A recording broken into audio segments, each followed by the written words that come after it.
여자 구실도 못하는 쓸데없는 년 같은 이라고. 우리 방콕 여행 다녀올 사이에 반성하고 있어. 차가운 수술실에서 아이를 잃고 혼자 돌아온 날, 굳게 닫힌 현관문 앞에는 시어머니의 조롱 섞인 쪽지만 덩그러니 붙어 있었습니다. 하지만 그들이 잊고 있었어요. 이 아파트 명의가 제 이름으로 되어 있다는 사실을요. 저는 조용히 전화 한 통을 걸었습니다. 그리고 3일 뒤 귀국한 시댁 식구들은 눈앞의 광경에 사색이 되었죠. 하지만 악랄했던 시댁 식구들을 향한 제 복수는 이제부터 시작이었습니다. 사연 시작 전에 구독 버튼을 눌러주시고 어디서 듣고 계신지 댓글에 남겨주세요. 그곳에 늘 행운이 가득하길 바라겠습니다. 결혼한 지 1년쯤 되었을 무렵이었어요. 그날 아침 현관 초인종이 요란하게 울렸습니다. 문을 열자 시어머니가 커다란 보따리를 양손에 든 채 서 있었고 그 뒤에는 시누이가 캐리어를 끌고 서 있었어요. 시어머니가 거실로 성큼성큼 들어서며 말했습니다. 오늘부터 내가 여기서 지낼 거다. 네가 1년이 다 되도록 손주 소식이 없으니 내가 나설 수밖에 없지 않니? 저는 갑작스러운 상황에 손을 떨며 물었어요. 어머니, 미리 말씀도 없이 이게 말씀은 무슨 말씀? 우리 집 장손 태가 끊기게 생겼는데 내가 가만히 앉아 있으리? 저 짐들 다 안방에 풀 거니까 그런 줄 알아. 신우이가 캐리어를 거실 한가운데 던지듯 내려놓으며 입을 열었습니다. 엄마 혼자 두기 걱정돼서 나도 따라왔어. 새언니, 내가 두 번째로 큰 방 써도 되지? 그렇게 두 사람은 제 신혼집의 막무가내로 들이닥쳤습니다. 남편은 그 광경을 보고도 아무 말 없이 출근 가방을 챙겼어요. 저는 남편의 팔을 붙잡고 작은 목소리로 매달렸습니다. 자기야, 어머니랑 아가씨가 이렇게 갑자기 들어오시면 나는 어떡해. 자기가 좀 말려줘. 남편은 제 손을 슬며시 떼어놓으며 시선을 피했습니다. 엄마가 다 너 생각해서 그러시는 거야. 며칠 있다 가시겠지. 유난 떨지 마. 남편이 문을 닫고 나가자 집안에는 시어머니와 시누이 그리고 저만 남았어요. 그날부터 제 삶은 완전히 달라졌습니다. 식구가 늘어나다 보니 집안일은 몇 배가 되었고 그 일들은 전부 제 차지였어요. 새벽같이 일어나 세 식구 밥상을 차리고 빨래를 돌리고 걸레질을 하고 시어머니가 사온 정체불명의 보약을 다리는 게 제 하루의 전부가 되었습니다. 부엌 한쪽에는 출처도 알 수 없는 시커먼 한약 봉지들이 산더미처럼 쌓여갔어요. 시어머니가 사발의 약을 따라 제 앞에 들이밀며 말했습니다. 어서 마셔. 이게 다 애 잘 들어서라고 비싸게 지어온 거다. 한 방울도 남기지 말고. 저는 그 쓰디쓴 약을 코를 막고 억지로 넘겼습니다. 속이 메스꺼려 헛구역질이 올라와도 시어머니는 봐주지 않으셨어요. 그깟 약 하나 못 먹어서 인상을 써? 그러니 애가 안 들어서지. 네 몸뚱이가 부실하니까 내가 이 고생을 하는 거 아니야. 시누이는 시어머니의 감시를 돕는다는 핑계로 안방 옆방을 차지하고 눌러앉았습니다. 아침이면 침대에 누운 채로 저를 불렀습니다. 새언니, 나 커피 한 잔만. 우유 많이 넣어서. 저는 시누이의 옷가지를 빨고 방을 치우고 화장품 심부름까지 도맡았어요. 백수였던 시누이는 카드값을 내야 된다며 용돈까지 요구했죠. 용하다는 점집이 있다는 소문을 들으면 시어머니는 저를 끌고 갔습니다. 낯선 무당 앞에 저를 앉혀놓고 부적을 사고 굿을 알아봤습니다.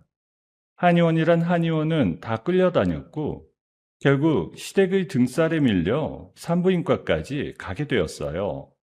병원에서는 무리하게 시험관 시술을 시작했습니다. 주사바늘에 멍이 든 배를 보며 눈물이 차올라도 저는 누구에게도 위로받지 못했어요. 시어머니는 거기서 멈추지 않았습니다. 달력의 빨간 펜으로 동그라미를 쳐가며 부부관계 날짜와 시간까지 정해주었어요. 밤이면 안방문을 벌컥 열어보며 확인하기까지 했습니다. 오늘이 날이라고 했지? 둘이 뭐 하고 있어? 어서 안 들어가고.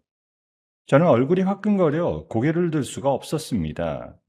남편은 그런 어머니를 말리기는커녕 머쓱하게 웃기만 했어요. 그 집에서 저는 아내가 아니었습니다. 아이를 낳아줄 도구, 그게 시댁 식구들이 저를 보는 눈이었어요. 밤마다 천장을 보며 생각했습니다. 나는 이 집의 가족인가? 아니면 그저 애 낳는 기계인가? 그렇게 몸과 마음이 바싹 말라가던 어느 날이었어요. 수없이 반복된 시술 끝에 결혼 3년 만에 기적처럼 임신이 되었습니다. 병원에서 검사 결과를 듣고 온 날, 저는 떨리는 손으로 시어머니에게 소식을 전했어요. 어머니, 저 임신했대요. 그리고 아들이래요. 순간 시어머니의 얼굴이 활짝 펴졌습니다. 아이고, 드디어 우리 집안에 창손이 들어섰구나. 그래, 진작 이랬어야지. 남편도 그제야 제 손을 잡으며 웃었습니다. 잘했어. 정말 잘했어. 우리 아들 태명은 내가 지을게. 어렵게 가졌으니까 튼튼하게 자라고 튼튼히. 어때? 시어머니는 그날로 제 손에서 걸레를 빼앗았어요. 그리고 시누이와 집안일을 분담하기 시작했죠. 결혼 3년 만에 처음 받아보는 대접이었습니다. 하지만 저는 알고 있었어요. 그 친절은 저를 위한 게 아니라 제 뱃속의 아이를 위한 것이라는 걸요. 그래도 저는 그 작은 평화에 감사했습니다. 지난 2년은 지옥과도 같았거든요. 배를 쓰다듬으며 이 아이만 무사히 낳으면 모든 게 나아질 거라고 믿었습니다. 그렇게 임신 14주에 접어들던 어느 날이었어요. 정기검진을 받으러 산부인과를 찾았습니다. 초음파 기계를 배에 댄 의사의 표정이 점점 굳어갔어요. 한참을 화면만 들여다보던 의사가 조심스럽게 입을 열었습니다. 사모님, 마음 단단히 드셔야 할 것 같아요. 아기 심장이 뛰지 않습니다. 저는 그 말을 한 번에 알아듣지 못했습니다. 네? 그게 무슨 말씀이세요? 우리 아기가 왜요? 의사는 더 말을 잇지 못하고 고개를 숙였습니다. 텅 빈 초음파 화면 위로 까맣고 고요한 점 하나가 멈춰 있었어요.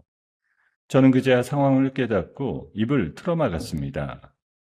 울음이 터져 나왔어요. 진료실 의자에 주저앉아 한참을 흐느꼈습니다. 그 쓴 약을 마시고 주사바늘을 견디고 모욕을 삼키며 버텨낸 2년. 그 끝에 찾아온 것이 이런 결말이라니요. 저는 혼자 진료실을 나섰습니다. 병원 복도를 비틀비틀 걸어 나오는데 다리에 힘이 풀려 벽을 짚어야 했어요. 햇살이 눈부신 병원 문 앞에 서서 저는 휴대전화를 손에 쥔 채 한참을 망설였습니다. 집에 있는 가족들에게 이 끔찍한 소식을 어떻게 전해야 할까? 그들의 얼굴이 떠오르자 슬픔보다 먼저 두려움이 밀려왔습니다. 저는 차마 발이 떨어지지 않아 병원 앞에 그대로 한참을 서 있었어요. 무거운 발걸음으로 신혼집에 돌아왔습니다. 현관문을 열자 거실에서 웃음소리가 흘러나왔어요. 남편과 시어머니, 시누이가 소파에 나란히 앉아 텔레비전을 보며 웃고 있었습니다. 저는 가방끈을 꼭 쥔 채 떨리는 목소리로 입을 열었어요. 저 드릴 말씀이 있어요. 오늘 병원에서 시어머니가 텔레비전에서 눈도 떼지 않고 말했습니다. 그래, 우리 장손 잘 크고 있다더냐? 저는 입술을 깨물다가 겨우 말을 이었습니다. 아기 심장이 멈췄대요. 유산이래요. 순간 거실이 조용해졌습니다. 텔레비전 소리만 덩그러니 남았어요. 남편이 천천히 고개를 돌리더니 한숨을 푹 내쉬며 자리에서 일어났습니다. 아, 진짜. 그걸 지금 말이라고 해? 남편은 위로 한마디 없이 안방으로 들어가 문을 쾅 닫아버렸습니다. 시어머니가 벌떡 일어나 제게 삿대질을 했어요. 인연이 결국 일을 냈구만. 그러게 내가 몸과 수 차라라고 했어, 안 했어? 애 하나 제대로 못 품는 게 무슨 여자야? 저는 그 자리에 못 박힌 듯 서서 눈물만 쏟았습니다. 어머니, 저도, 저도 너무 힘들어요. 저한테 왜 이러세요? 힘들어? 네가 뭐가 힘들어? 우리 집 테이를 끊어놓는 년이 무슨 낯짝으로 힘든다는 소리를 해? 애미 노릇도 못하는 게? 시누이까지 거들고 나섰습니다. 새언니, 그러게 평소에 몸 관리 좀 하지 그랬어. 우리 엄마가 그렇게 챙겨줬는데. 저는 그날 밤 거실 한 구석에 웅크리고 앉아 뜬 눈으로 밤을 새웠어요.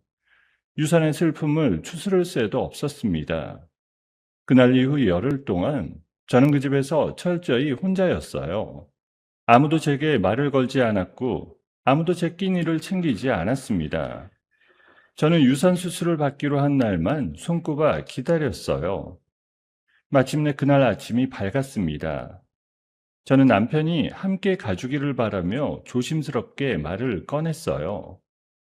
자기야, 오늘 나 병원 가는 날이야. 같이 가줄 수 있어? 그때 시어머니가 부엌에서 나오며 끼어들었습니다. 어딜 따라가? 그런데 따라갔다가 부정 타면 어쩌려고? 너는 회사 나가. 남편은 잠시 머뭇거리다가 또 시어머니 편을 들었습니다. 엄마 말이 맞아. 나 오늘 회사도 바쁘고 너 혼자 다녀와. 남편은 출근 가방을 들고 저를 지나쳐 현관을 나섰습니다. 저는 결국 혼자 지하철을 타고 병원으로 향했어요. 수술실의 차가운 공기가 아직도 기억납니다. 마취에서 깨어났을 때 제 곁에는 아무도 없었어요. 저는 비틀거리며 혼자 택시를 잡아타고 집으로 돌아왔습니다. 아랫배가 묵직하게 아파왔지만 그 통증보다 외로움이 더 사무쳤어요. 아파트 현관 앞에 섰을 때였습니다. 도어락 비밀번호를 눌렀는데 문이 열리지 않았어요. 저는 의아한 마음에 다시 한번 천천히 눌렀습니다. 그래도 문은 꿈쩍하지 않았습니다. 비밀번호가 바뀐 거예요. 제가 모르는 사이에 누군가 도어락을 바꿔놓았던 거죠. 그때 현관문 한가운데 붙어 있는 쪽지 한 장이 눈에 들어왔습니다. 시어머니의 글씨였어요.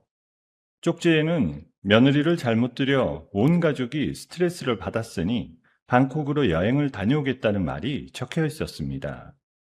밖에서 그동안 한 짓을 반성하고 있으라는 비아냥도 함께였어요. 저는 쪽지를 손에 쥔 채 그 자리에 주저앉았습니다. 수술받은 배를 부여잡고 차가운 복도 바닥에 그대로 앉아버렸어요. 머릿속이 새하얘졌습니다. 그러다 문득 한 가지 사실이 떠올랐어요. 남편도 함께 갔다는 거예요. 회사가 바쁘다며 제 수술에 따라오지 않았던 남편이 가족 여행에는 연차를 내고 따라 나선 거였습니다. 저를 수술실에 혼자 보내놓고 그 시각 비행기를 타고 태국으로 떠난 거예요. 치가 떨렸습니다. 손끝이 부들부들 떨려왔어요. 복도를 지나가던 옆집 아주머니가 저를 힐끔거리며 수군댔습니다. 수술받은 몸으로 제 집 문 앞에 버려진 채 저는 이웃들의 눈초리를 고스란히 받아야 했어요. 그런데 이상하게도 눈물이 멈췄습니다. 분노가 슬픔을 밀어내고 있었어요. 그리고 그 순간 또렷한 생각 하나가 머릿속을 스쳤습니다. 이 아파트, 이 집의 명의가 제 이름으로 되어 있다는 사실이었어요. 결혼 전 제가 모은 돈으로 마련한 집이었습니다. 저는 차가운 바닥을 짚고 천천히 몸을 일으켰어요. 휴대전화를 꺼내 들고 열쇠 수리공을 검색했습니다. 잠시 후 도착한 수리공이 도어락을 살펴보며 물었어요. 비밀번호를 잊으셨어요? 그냥 초기화해 드릴까요? 아니요. 아예 새 걸로 바꿔주세요. 이 집 주인은 저예요. 낡은 도어락이 떨어져 나가고 새 도어락이 달렸습니다. 새 비밀번호를 누르자 문이 스르륵 열렸어요. 저는 집 안으로 들어섰습니다. 거실 곳곳에 시댁 식구들의 흔적이 널려 있었어요. 시어머니의 옷가지, 시누이의 화장품, 남편의 물건들. 저는 빈 상자를 펼쳐들고 그들의 짐을 하나하나 거실 한가운데로 끌어모으기 시작했어요. 옷장을 열고 서랍을 비우고 신발장까지 탈탈 털었습니다. 손이 떨렸지만 멈추지 않았어요. 산더미처럼 쌓인 짐들을 내려다보며 저는 혼잣말을 중얼거렸습니다. 이 쓰레기 같은 인연, 오늘로 끝이야. 저는 휴대전화를 들어 근처 고물상과 폐기물 처리 업체에 전화를 걸었습니다. 여기 짐 좀 다 치워주세요. 전부요.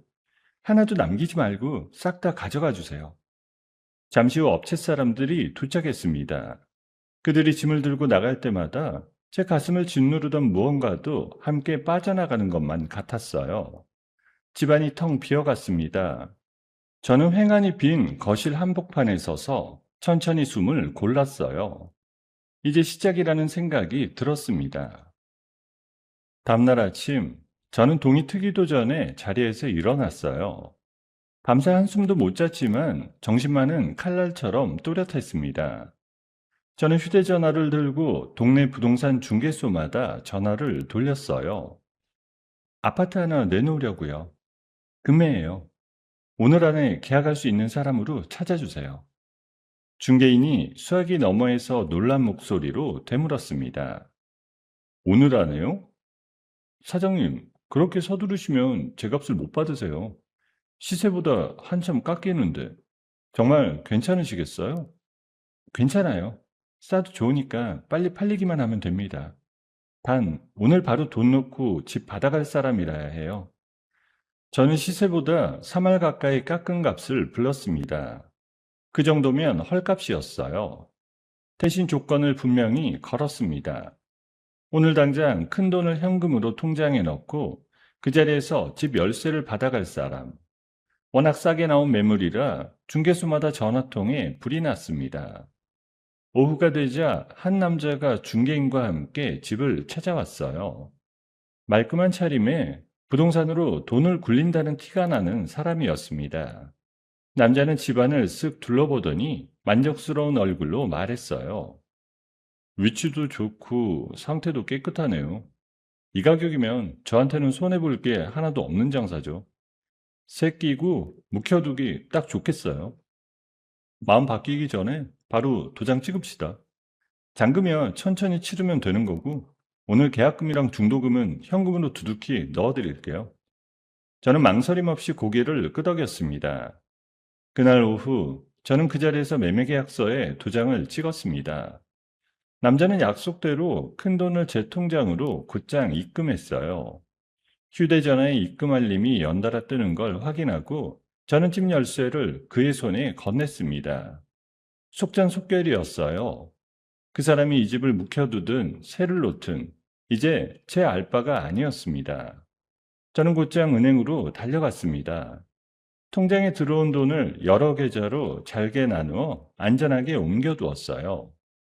누가 함부로 손댈 수 없도록 꽁꽁 묶어둔 겁니다. 그러고 나서 남편과 시어머니, 시누이의 연락처를 하나하나 차단했어요. 마지막으로 휴대전화 번호까지 새로 바꾸고 나니 저는 세상에서 완전히 자취를 감춘 사람이 되었습니다. 며칠이 흘렀습니다. 태국에서 돌아온 시댁 식구들은 아파트 현관 앞에서 그대로 얼어붙었어요. 낯선 사람이 문을 열고 나왔고 집안에는 그들의 짐이 단 한 조각도 남아있지 않았습니다. 알고 보니 그들에게는 돌아갈 다른 집도 없었어요. 시어머니와 시누이가 살던 집은 빚을 잔뜩 끼고 산 껍데기만 남은 낡은 집이었습니다. 대출 이자에 허덕이던 그 집을 처분해 손에 쥔 돈은 얼마 되지도 않았어요. 그 푼돈마저 그들은 방콕에서 호화로운 호텔에 묵고 명품 쇼핑을 하며 흥청망청 다 써버렸습니다. 며느리 잘못 들여 스트레스 받았다며 떠난 여행에서 정작 자기들 마지막 돈까지 탕진하고 돌아온 거예요. 빈손으로 돌아온 세 사람은 하루아침에 길바닥에 낳는 신세가 되었습니다. 남편은 뒤늦게 사태를 파악하고 미친 듯이 제게 전화를 걸어댔어요. 하지만 차단된 번호가 연결될 리 없었습니다. 저를 찾지 못한 남편은 경찰서로 달려가 실종 신고까지 접수했어요. 며칠 뒤 제 새 전화번호로 경찰서에서 연락이 왔습니다. 저는 가까운 파출소를 찾아갔어요. 경찰관이 서류를 들여다보며 조심스럽게 물었습니다. 남편분이 실종 신고를 하셔서요. 무슨 일이 있으셨던 건가요? 다친 데는 없으시고요. 저는 차분하게 그동안 있었던 일을 풀어놓았습니다. 남편한테 폭언을 듣고 시댁 식구들한테 시달리다 못해 집을 정리하고 제 발로 나왔습니다. 지금 따로 살고 있고요. 보시다시피 저는 멀쩡하게 잘 있습니다. 경찰관은 제 얼굴을 한참 살피더니 고개를 끄덕였습니다.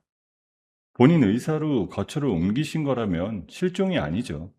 신고는 여기서 종결하겠습니다. 마음고생 많으셨겠어요. 그렇게 실종 신고는 단번에 없던 일이 되었습니다. 제가 멀쩡히 살아있다는 것, 그리고 집한 돈을 몽땅 챙겨 사라졌다는 사실을 알게 된 남편은 그때부터 본색을 드러냈어요. 평소 같았으면 회사 눈치를 보던 사람이 연차까지 내가며 제 뒤를 캐기 시작했습니다. 제 친구들에게 전화를 돌리고 제가 갈 만한 곳을 들쑤시고 다녔어요. 아내가 어디서 어떻게 지내는지 궁금한 게 아니었습니다. 오직 돈, 집한 돈이 어디로 갔는지 그것만 알고 싶었던 거예요. 찌질하다는 말로도 모자란 사람이었습니다. 얼마 뒤 친정집 주소로 변호사 이름이 박힌 두툼한 봉투가 날아왔어요. 봉투를 뜯어보니 결혼 생활 중에 처분한 재산이니 집한 돈의 절반을 내놓으라는 내용이었습니다. 그러지 않으면 이혼해 줄 수 없다는 협박도 함께 적혀 있었어요. 저는 그 종이를 손에 쥔 채 헛웃음이 났습니다. 저를 애 낳는 도구처럼 부려먹고 유선한 몸뚱이를 차가운 복도에 버려둔 사람들이었어요. 그래 놓고 이제 와서 제 돈의 절반을 달라니요. 적반하장도 이런 적반하장이 없었습니다. 저는 곧장 변호사 사무실을 찾아갔어요. 변호사가 서류를 한참 살펴보더니 말했습니다. 남편 쪽에서 이혼하자는 소송과 함께 재산을 절반씩 나누자는 청구를 같이 넣었네요. 어떻게 하시겠어요? 한 푼도 못 줘요. 그 집은 결혼 전에 제가 모은 돈으로 산 거예요. 저쪽이 먼저 칼을 뽑았으니까 저도 끝까지 맞서 싸우겠습니다. 알겠습니다.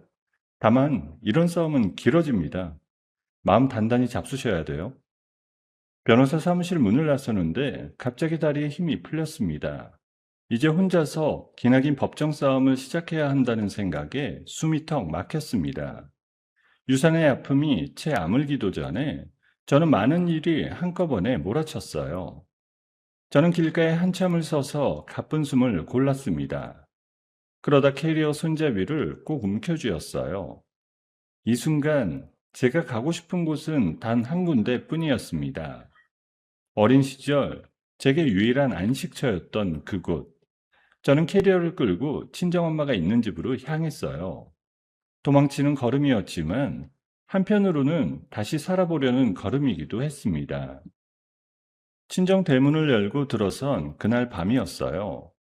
수척해진 제 얼굴을 본 친정엄마는 아무것도 묻지 않았습니다. 그저 두 팔을 벌려 저를 꼭 안아주었어요. 그 따뜻한 품에 안기는 순간 참아왔던 울음이 한꺼번에 터져 나왔습니다. 엄마, 나 너무 힘들었어. 나 진짜 너무 힘들었어. 엄마는 제 등을 천천히 쓸어주며 말했습니다. 그래, 우리 딸. 다 울어. 여기선 아무도 너 못 건드려. 엄마가 있잖아. 저는 엄마 품에서 지난 3년의 서름을 모조리 토해냈습니다. 그날 밤 한참을 울고 나서야 저는 겨우 잠이 들 수 있었어요. 하지만 마음의 상처는 쉽게 아물지 않았습니다. 이혼 소송은 길어졌고 저는 방 안에만 틀어박혀 지냈어요. 밥맛도 없고 잠도 오지 않고 웃는 법을 잊어버린 사람처럼 하루하루를 흘려보냈습니다. 그런 저를 가만히 지켜보던 엄마가 어느 날 제 방문을 열었어요. 얘, 방에만 있지 말고 엄마 가게 좀 나와봐. 손이 모자라서 그러는데 좀 도와주려구나. 엄마는 동네에서 작은 카페를 오래 운영해 왔습니다. 저는 마지못해 앞치마를 두르고 가게로 나갔어요. 처음엔 그저 시간을 때우는 마음이었습니다. 그런데 손님에게 커피를 내어주고 컵을 닦고 테이블을 정리하다 보니 신기하게도 잡생각이 줄어들었어요. 그러던 어느 날이었습니다. 저는 카페 옆에 딸린 작은 공간을 발견했어요. 오랫동안 창고로만 쓰이던 먼지가 뽀얗게 쌓인 방이었습니다. 저는 그 빈 공간을 한참 동안 바라보다가 엄마에게 말을 꺼냈습니다. 엄마, 저 공간 말이야. 저기를 책방으로 꾸미면 어떨까? 카페랑 이어지는 작은 북카페로. 엄마가 놀란 눈으로 저를 바라봤어요. 책방? 아이고, 우리 딸이 어릴 때부터 책을 그렇게 좋아했지. 그래, 한번 해봐. 엄마가 도와줄게. 오랜만에 제 입에서 하고 싶은 일이 흘러나온 순간이었습니다. 저는 집을 처분한 돈의 일부를 들여 그 공간을 꾸미기 시작했어요. 벽을 따뜻한 나무색으로 칠하고 손수 고른 책장을 들이고 포근한 조명을 달았습니다. 그리고 제가 직접 한 권 한 권 골라낸 책들로 책장을 채워나갔어요. 책을 정리하고 공간을 꾸미는 동안 신기하게도 제 마음의 상처도 조금씩 아물어갔습니다. 드디어 가오픈을 하던 날이었어요. 문을 연 지 얼마 되지 않아 한 남자 손님이 들어왔습니다. 30대 중반쯤 되어 보이는 차분한 인상의 사람이었어요. 엄마의 카페에 가끔 들르던 단골 손님이었습니다. 남자는 책장 사이를 천천히 거닐며 책을 하나하나 살펴봤습니다. 책을 정말 정성스럽게 골라놓으셨네요. 이런 조용한 공간을 찾고 있었는데 딱이에요. 감사합니다. 제가 직접 고른 책들이에요. 천천히 둘러보세요. 그날 이후 그 손님은 매일같이 북카페를 찾아왔습니다. 이름은 유지훈이라고 했습니다. 지훈은 늘 창가 자리에 앉아 책을 읽거나 노트북으로 글을 썼어요. 자연스럽게 저와 책 이야기, 커피 이야기를 나누는 사이가 되었습니다. 지훈과 대화를 나누다 보면 저도 모르게 웃고 있었어요. 오랫동안 잊고 살던 웃음이었습니다. 그러던 어느 날, 저는 지훈이 이름만 대면 알만한 베스트셀러 작가라는 사실을 알게 되었어요. 저는 조심스럽게 제 처지를 털어놓았습니다. 사실 저 지금 이혼 소송 중이에요. 좀 복잡한 사정이 있어요. 이런 얘기 부담스러우시죠? 지훈은 조금 더 표정을 바꾸지 않았습니다. 부담스럽긴요. 누구나 살다 보면 힘든 시절이 있잖아요. 잘 헤쳐나가고 계신 것 같아서 오히려 대단해 보입니다. 그 한마디가 제 마음에 든든하게 자리 잡았습니다. 지우는 어느새 제게 기댈 수 있는 버팀목이 되어 주었어요. 톡카페는 점점 입소문을 타기 시작했습니다. 엄마가 만드는 맛있는 디저트, 제가 꾸민 아늑한 공간, 그리고 지훈이 자신의 SNS에 올려준 진심 어린 글이 한데 어우러졌어요. 지훈의 글을 보고 찾아온 사람들이 늘어났고 그 사람들이 또 다른 사람을 데려왔습니다. 북카페는 어느새 동네를 넘어 멀리서도 찾아오는 명소가 되었어요. 매일 손님들로 북적이는 가게에서 저는 바쁘지만 충만한 하루하루를 보냈습니다. 통장에는 차곡차곡 돈이 쌓여갔어요. 남편이 걸어온 소송에 맞설 자신감도 함께 단단해졌습니다. 그러던 어느 늦은 밤이었어요. 마감을 함께 거들던 지훈이 정리하던 손을 멈추고 저를 바라봤습니다. 저기 할 말이 있어요. 좀 갑작스러울 수도 있는데. 네? 무슨 일이세요? 지훈은 잠시 숨을 고르더니 천천히 입을 열었습니다. 앞으로 남은 소송도 그 뒤에 펼쳐질 새로운 삶도 내가 곁에서 함께하고 싶어요. 혼자 견디게 두고 싶지 않아요. 조용한 카페 안에 그 말이 잔잔하게 울려 퍼졌습니다. 저는 한참 동안 아무 말도 하지 못한 채 지훈의 눈을 바라보았어요. 지훈의 고백이 있고 난 뒤 우리 두 사람은 서로에게 깊이 기대는 사이가 되었습니다. 지우는 늘 제 곁을 지키며 든든한 버팀목이 되어 주었어요. 저는 그의 응원에 힘입어 이혼 소송 서류를 한 장 한 장 꼼꼼히 들여다보기 시작했습니다. 예전에 저였다면 종이만 봐도 손이 떨렸을 거예요. 하지만 이번에는 달랐습니다. 지훈이 제 옆에 바짝 붙어 앉아 서류를 함께 짚어주었어요. 겁먹지 마. 너는 잘못한 게 하나도 없어. 있었던 일을 사실대로 차근차근 정리하면 돼. 음, 이번엔 절대 안 물러설 거야. 끌려다니기만 하던 나는 이제 없어. 그래, 그게 내가 아는 너야. 저는 그날부터 시댁에서 겪은 일들을 날짜별로 빠짐없이 적어 내려갔어요. 쓴 약을 억지로 삼키던 일, 달력에 빨간 동그라미를 치던 일, 유산한 날 들었던 폭언까지. 종이에 적다 보니 손이 떨렸지만 다 쏟아내고 나니 오히려 마음이 후련했습니다. 그 사이 북카페는 눈에 띄게 더 크게 자리를 잡았어요. 지역 잡지에 큼지막하게 소개되고 방송 프로그램에서 촬영을 나올 정도였습니다. 가게를 똑같이 차리고 싶다는 문의 전화가 매일같이 걸려왔고 책을 한 권 펴내자는 출판사 제의까지 들어왔습니다. 저는 눈코 뜰 새 없이 바빴지만 그 바쁨이 꿀처럼 달았어요. 태어나서 처음으로 제 인생이 환하게 빛나는 시절이었습니다. 저는 엄마와 함께 넉넉해진 살림으로 가게 곳곳을 더 예쁘게 단장했습니다.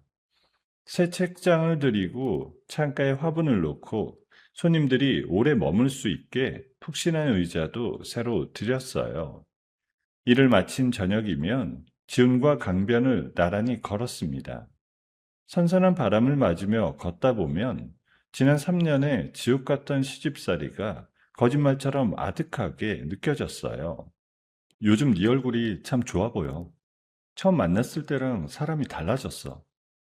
그러게, 나도 내가 이렇게 웃을 수 있는 사람인 줄 몰랐어. 다 자기 덕분이야.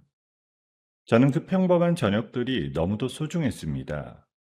그런데 바로 그 무렵, 시댁 식구들은 정반대의 바닥으로 굴러 떨어지고 있었어요. 여행에서 가진 돈을 몽땅 써버린 데다 제 집에서까지 완전히 쫓겨난 그들이었습니다.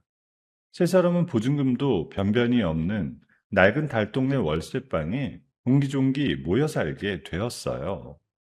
좁아터진 방 한 칸에 세 식구가 부대끼니 하루도 조용할 날이 없었습니다. 남편은 회사에서도 위태로워졌어요.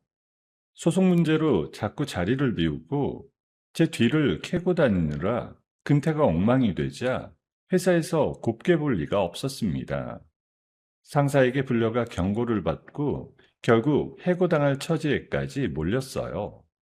시어머니는 식당 주방을 전전하며 설거지로 겨우 입에 풀칠을 했습니다. 평생 며느리만 부려먹던 사람이 이제는 남의 식당에서 그릇을 닦게 된 거였어요. 무릎 관절이 쑤시고 손목이 시려도 일을 쉴 수가 없었습니다. 그런데도 시누이는 일자리 하나 알아보지 않고 방 안에서 빈둥거리기만 했습니다. 번 돈도 없으면서 화장품 타령을 하고 끼니마다 반찬 투정을 했어요. 저는 우연히 옛 동창에게서 그들의 소식을 전해 들었습니다. 예, 너 그 집 식구들 요즘 어떻게 사는지 알아? 좁은 방에서 매일 밤 돈 문제로 고래고래 싸운대.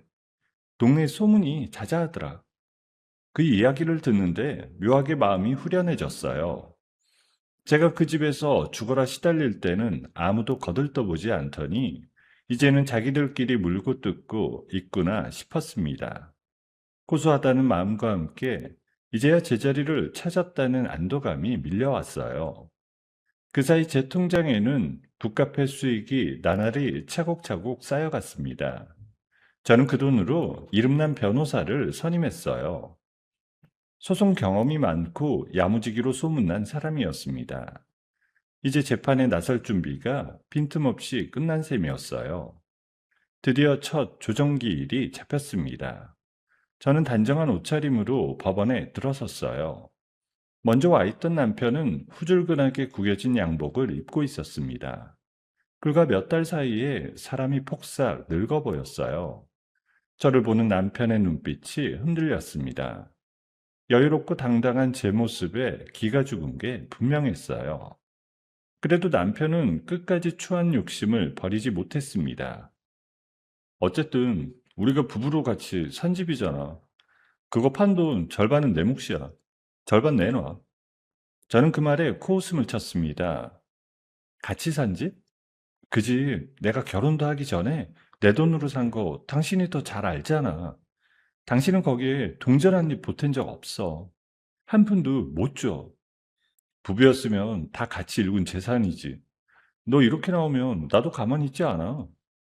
남편이 탁자를 내리치며 목소리를 높였어요. 저는 자리에서 천천히 일어났습니다. 그리고 남편의 얼굴을 똑바로 마주보며 말했어요. 가만히 있지 않겠다고? 좋아. 나도 더는 가만히 있지 않을 거야.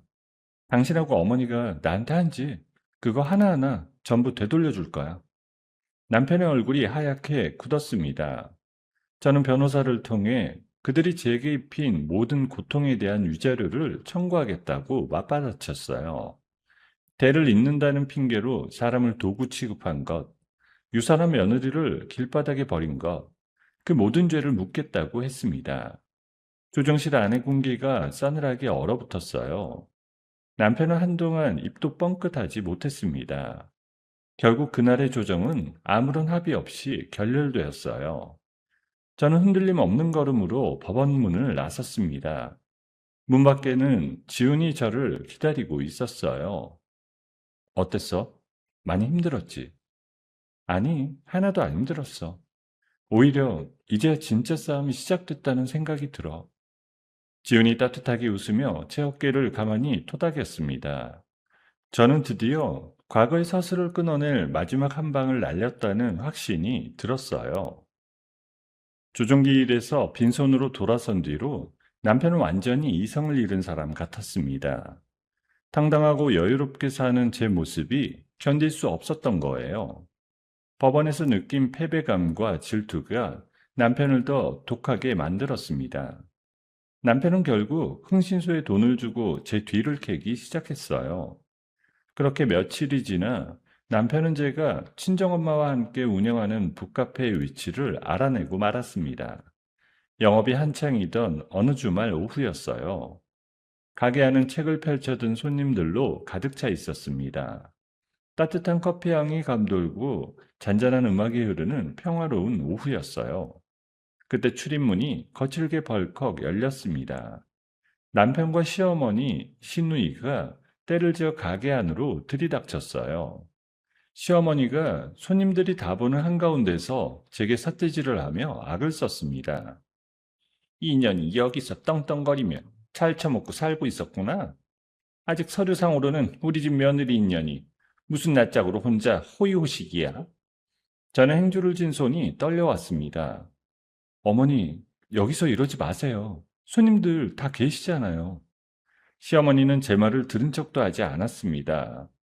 진열대로 성큼성큼 다가가더니 곱게 꽂아준 책들을 두 손으로 와락 쓸어 바닥에 내동댕이 쳤어요. 책들이 푸드덕 소리를 내며 흩어졌습니다. 깜짝 놀란 손님들이 자리에서 엉거주춤 일어났어요. 남편은 계산대로 곧장 다가오더니 주먹으로 계산대를 쾅하고 내리쳤습니다. 가게 판돈이든 집 판돈이든 당장 내놔. 안 그러면 이 가게 오늘로 다 끝장이야. 당신 정말 끝까지 이럴 거야? 당장 내 가게에서 나가. 시누이가 달려들어 제 옷소매를 거칠게 잡아챘습니다. 새언니, 우리가 이 꼴로 사는 게 다 누구 때문인데 책임을 져야 될 거 아니야. 겁에 질린 손님들이 하나둘 가방을 챙겨 가게를 빠져나갔습니다. 정성껏 꾸민 매장이 순식간에 아수라장으로 변했습니다. 저는 흩어진 책들을 보며 가슴이 찢어지는 것만 같았어요. 바로 그때였습니다. 주방에 있던 친정엄마가 앞치마를 두른 채 성큼성큼 걸어 나왔어요. 엄마의 한 손에는 굵은 소금이 한 줌 쥐어져 있었고, 다른 손에는 물을 가득 채운 바가지가 들려 있었습니다. 남의 가게에 와서 이게 무슨 행패야? 우리 딸 그만 괴롭히고 당장 나가. 엄마는 굵은 소금을 시댁 식구들 쪽으로 확 뿌렸습니다. 이어서 물바가지를 번쩍 들어 그들에게 시원하게 끼얹었어요. 차가운 물벼락을 정통으로 맞은 시어머니와 시누이가 비명을 질렀습니다. 아니, 이 노인네가 정신이 나갔나?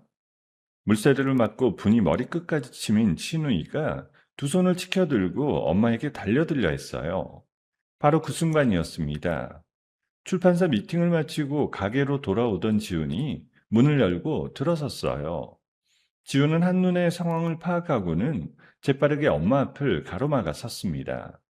그리고 남편의 멱살을 거칠게 움켜쥐었어요. 당신들 지금 여기서 뭐 하는 거야?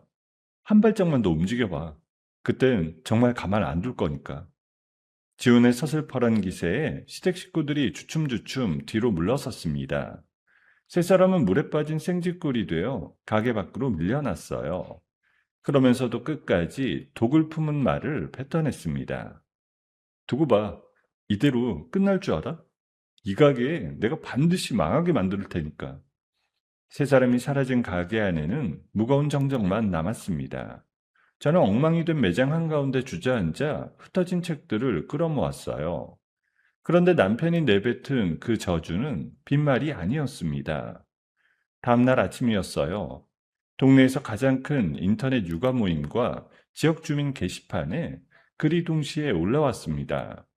우리 북카페에서 파는 커피에서 바퀴벌레가 나왔고 빵에는 곰팡이가 잔뜩 피어 있었다는 내용이었어요. 글에는 저와 엄마를 양심도 없는 파렴치한 장사꾼으로 몰아세우는 말이 가득했습니다. 게다가 교묘하게 손을 댄 사진까지 함께 올라와 있었어요. 글이 퍼지는 속도는 무서웠습니다. 순식간에 수백 개의 비난 댓글이 줄줄이 달렸어요. 저런 가게는 가면 안 된다는 글, 당장 신고하자는 글이 끝도 없이 이어졌습니다. 불매하자는 말까지 돌기 시작했어요. 하루아침에 가게 매출이 반토막이 났습니다. 발길을 끄는 단골 손님들의 항의 전화가 빗발쳤습니다. 전화벨이 울릴 때마다 제 가슴이 철렁 내려앉았어요. 저는 텅 비어버린 카페 한 구석에 주저앉아 눈물을 흘렸습니다. 기나긴 소송만으로도 숨이 막히는데 어렵게 일군 이 가게마저 이룰지 모른다는 생각에 두려움이 밀려왔습니다. 이걸 어떻게? 엄마랑 나랑 얼마나 힘들게 일군 가게인데. 그때 지훈이 다가와 저를 가만히 안아주었어요. 울지 마. 이건 누가 봐도 명백한 음해야. 내가 아는 사람들 전부 동원해서 이 짓을 꾸민 자가 누군지 반드시 밝혀낼게. 약속해. 저는 지훈의 품에서 천천히 고개를 끄덕였습니다. 이대로 무너질 수는 없었어요. 이 가게는 제가 다시 일어설 수 있게 해준 제 두 번째 삶이나 다름없었으니까요. 저는 흐트러진 마음을 다잡고 천천히 자리에서 일어났습니다. 지훈은 그날로 바로 움직였습니다. 평소 친분이 있던 사이버 수사대 출신 전문가와 변호사 지인들을 북카페로 불러 모았어요. 영업을 잠시 접은 텅 빈 가게 안에서 그들은 머리를 맞대고 앉았습니다. 전문가는 노트북을 펼쳐들고 인터넷 육아 모임에 올라온 거짓 글들을 하나하나 들여다보기 시작했어요. 글을 올린 흔적, 그리고 함께 올라온 사진에 숨겨진 정보까지 샅샅이 파고들었어요. 며칠 동안 끈질긴 추적이 이어졌습니다. 저는 가게 한쪽에서 마음을 졸이며 그 과정을 지켜보았어요. 그리고 마침내 전문가가 자료를 정리해 제 앞에 내밀었습니다. 다 찾았습니다. 글을 올린 흔적이 전부 한 곳을 가리켜요. 그리고 사진도 누가 손을 댄 게 분명합니다. 그 악성글과 거짓 후기들 전부 남편분과 시누이 이름으로 만든 계정에서 작성된 거예요. 빼도 박도 못할 증거입니다. 저는 그 말을 듣는 순간 가슴 깊은 곳에서 뭔가가 단단하게 굳어지는 걸 느꼈어요. 이제는 제가 나설 차례였습니다. 저는 방으로 들어가 서랍 깊숙이 넣어둔 낡은 휴대전화를 꺼냈어요. 손바닥 안에서 그 차가운 기계를 한참 들여다보았습니다. 그 안에는 제가 시댁에서 버티는 동안 몰래 녹음해둔 파일들이 고스란히 남아 있었어요. 쓴 약을 억지로 삼키게 하던 시어머니의 목소리, 부부관계 날짜를 정해주며 다그치던 소리, 그리고 유산하던 날 시어머니가 제게 퍼부었던 그 끔찍한 폭언까지. 저는 그 파일들을 하나하나 다시 들어보며 정리했습니다. 다시 듣는 것만으로도 손이 떨리고 숨이 가빠왔어요. 하지만 이번엔 그 떨림을 그대로 두지 않았습니다. 지훈이 제 곁에 앉아 어깨를 가만히 짚어주었어요. 힘들면 잠깐 쉬어. 천천히 해도 돼. 아니, 끝까지 할 거야. 이걸 세상에 다 보여줄 거야. 저는 지훈의 조언에 따라 글을 쓰기 시작했습니다.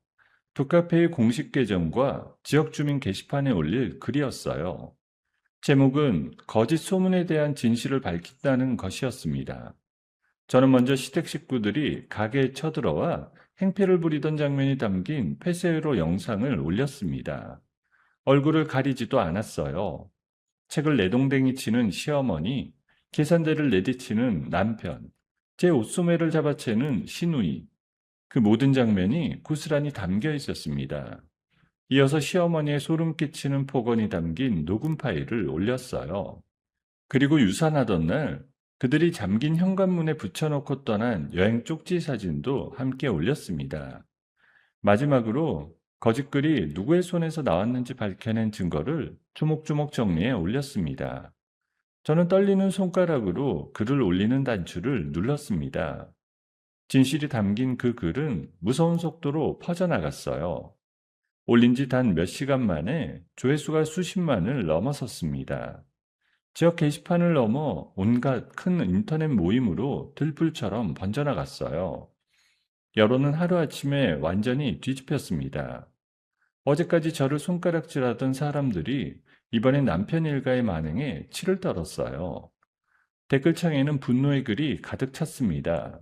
누리꾼들은 남편의 직장이 어디인지, 시누이가 어떤 사람인지 순식간에 파헤쳤어요. 거센 여론의 압박 속에 남편은 다니던 직장에서 불명예스럽게 쫓겨났습니다. 음해 사건이 알려진 회사가 남편을 그냥 둘 리 없었습니다. 그들이 사는 좁은 월세방 앞으로는 카메라를 든 사람들과 기자들까지 몰려들었어요. 세 사람은 동네에서 더 이상 고개를 들고 다닐 수 없는 처지가 되었습니다. 저는 이 모든 증거를 차곡차곡 정리했어요. 이혼 소송을 맡은 재판부에 제출하고 경찰서에도 가져갔습니다. 남의 영업을 방해하고 거짓으로 남의 명예를 짓밟은 죄를 묻기 위해서였어요. 며칠 뒤 남편과 시어머니, 시누이가 경찰 조사실로 불려갔습니다. 저는 조사가 어떻게 흘러가는지 전해 들었어요. 산더미처럼 쌓인 증거 앞에서 세 사람은 변명 한마디 제대로 내놓지 못했다고 해요. 오히려 서로에게 책임을 떠넘기며 멱살을 잡고 싸우기 시작했답니다. 타니가 사진 올리자고 했잖아, 이 못된 거사. 엄마가 글 쓰라고 시켰잖아. 왜 자꾸 나한테만 뒤집어 씌워? 둘 다 조용히 좀 해. 다 망했잖아. 이게 다 누구 때문인데? 서로를 향해 손가락질하며 바닥까지 추하게 드러내는 모습이었어요. 저는 그 이야기를 전해 들으며 조용히 눈을 감았습니다. 저 혼자 삼키고 견뎌야 했던 일들이었습니다. 이제야 그 진실이 햇빛 아래로 나온 거였어요. 저는 가게로 돌아와 다시 흩어진 책들을 제자리에 꽂기 시작했습니다. 이상하게도 마음이 차분했어요. 창밖으로 들어오는 햇살이 유난히 따뜻하게 느껴졌습니다. 이제 마지막 한 걸음만 남아 있었어요. 형사고소와 거센 여론이 극에 달한 지 몇 달이 흐른 어느 날이었습니다. 드디어 마지막 이혼 재판이 열렸어요. 저는 단정한 옷차림으로 법정에 들어섰습니다. 예전 같았으면 다리가 후들거렸을 자리였지만 이번엔 조금 더 떨리지 않았어요. 저는 그동안 모아둔 자료를 차분하게 내놓았습니다. 그 아파트가 결혼하기 한참 전 제가 홀로 모은 돈으로 마련한 집이라는 사실을 또렷하게 밝혔습니다. 남편이 그 집에 보탠 돈은 단 한 푼도 없었어요. 재판부는 제 말을 끝까지 귀 기울여 들었습니다. 그리고 남편이 끈질기게 요구해온 재산 분할을 전부 받아들이지 않았어요. 그뿐이 아니었습니다. 재판부는 오히려 남편과 시댁 식구들이 저지른 일들을 하나하나 무겁게 꾸짖었어요. 대를 잇는다는 핑계로 며느리를 끊임없이 괴롭힌 것, 유산한 사람을 차가운 복도에 내버려둔 채 여행을 떠난 것, 거짓 소문을 퍼뜨려 명예를 짓밟고 장사를 방해한 것. 재판부는 그 죄질이 매우 나쁘다며 남편에게 제게 많은 위자료를 물어주라고 명했습니다. 이어진 형사재판에서도 결과는 분명했어요. 남편과 시어머니는 거짓으로 남의 명예를 훼손하고 영업을 방해한 죄가 그대로 인정되었습니다. 두 사람은 무거운 벌금형과 함께 형을 선고받았어요. 전과자라는 꼬리표를 달게 된 겁니다. 위자료에 거액의 벌금까지 한꺼번에 떠안은 남편 일가는 감당할 수 없는 빚더미에 올라앉았어요. 살던 월세방의 보증금마저 차압당하면서 그들은 완전히 빈털터리가 되었습니다. 손에 쥔 것이 아무것도 남지 않았어요. 재판이 모두 끝난 날 오후였습니다. 엄마와 지훈이 북카페 한쪽에 조촐한 축하 자리를 마련해 주었어요. 따뜻한 차와 엄마가 직접 구운 케이크가 놓인 작은 상이었습니다. 저는 손에 이혼 판결문을 들고 한참을 가만히 들여다보았어요. 지난 3년의 모든 고통이 그 한 장의 종이에 담겨 있는 것 같았습니다. 저는 마당으로 나가 그 종이에 천천히 불을 붙였어요. 종이가 노랗게 타들어가는 모습을 지켜보며 저는 지난날의 상처를 함께 떠나보냈습니다. 뜨겁고 후련한 눈물이 두 뺨을 타고 흘러내렸어요.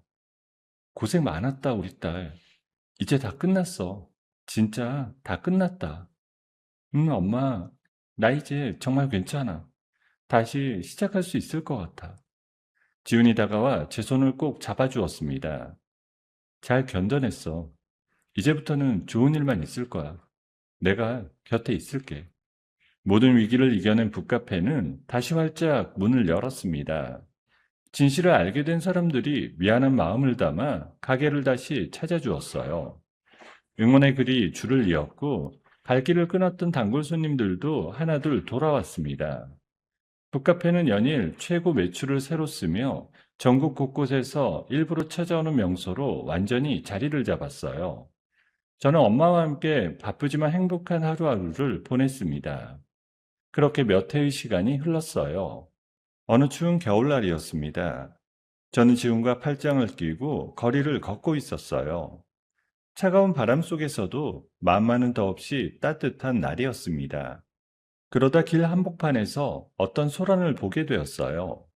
폐지를 잔뜩 실은 낡은 리어카를 사이에 두고 두 늙은 여자가 머리채로 움켜쥔 채 길바닥에서 뒹굴고 있었습니다. 서로에게 모진 저주를 퍼붓는 그 두 사람을 저는 한눈에 알아보았어요. 빚에 쫓겨 거리로 나앉은 시어머니와 시누이였습니다. 그 곁에는 술에 잔뜩 절어 넋이 나간 남편이 길바닥에 멍하니 주저앉아 있었어요. 한때 저를 도구처럼 무리고 길바닥에 내버렸던 사람들이었습니다. 저는 걸음을 멈추고 그들을 잠시 내려다봤어요. 세 사람은 동전 몇 잎을 줍느라 바닥을 기면서도 저를 알아보지 못했어요. 이상하게도 제 마음속에는 어떤 동정심도 어떤 미움도 일지 않았습니다. 그저 아주 먼 옛날의 일처럼 아득하게만 느껴졌어요. 저는 천천히 고개를 돌렸습니다. 그리고 지훈의 팔을 잡고 제가 가야 할 길을 향해 다시 걸음을 옮겼습니다. 따뜻한 불빛이 새어나오는 북카페 문을 열고 들어서자 친정엄마가 환한 얼굴로 저를 반겨주었어요. 우리 딸 왔구나. 밖이 춥지? 어서 들어와 몸 좀 녹여. 저는 가만히 제 배를 두 손으로 감쌌습니다. 그 안에서는 지훈의 아이가 무럭무럭 건강하게 자라고 있었어요. 지훈이 제 어깨를 부드럽게 감싸 안았습니다. 따뜻한 조명 아래 엄마의 웃음소리와 책 냄새가 가득한 그곳에서 저는 가만히 눈을 감았어요. 길고 길었던 어둠을 모두 지나 저는 마침내 제 삶의 진짜 봄을 맞이했습니다. 대를 잇는 도구로 취급받고 유산의 아픔 속에서 차가운 복도에 버려졌던 그 사람은 무너지지 않았습니다. 스스로의 힘으로 일어섰고 자신을 짓밟은 이들에게 휘둘리는 대신 당당하게 맞섰습니다. 그리고 마침내 따뜻한 사람들과 함께 진짜 행복을 손에 넣었어요. 살다 보면 누구에게나 견디기 힘든 시절이 찾아옵니다. 하지만 그 어둠이 영원하지는 않습니다. 스스로를 포기하지 않는다면 반드시 다시 봄은 찾아옵니다. 오늘 이야기가 지금 힘든 시간을 보내고 계신 분들께 작은 위로가 되었으면 좋겠습니다. 여러분, 오늘의 이야기를 어디서 듣고 계신가요? 구독 버튼을 눌러주시고 댓글에 남겨주시면 감사한 마음으로 인사드리겠습니다. 감사합니다.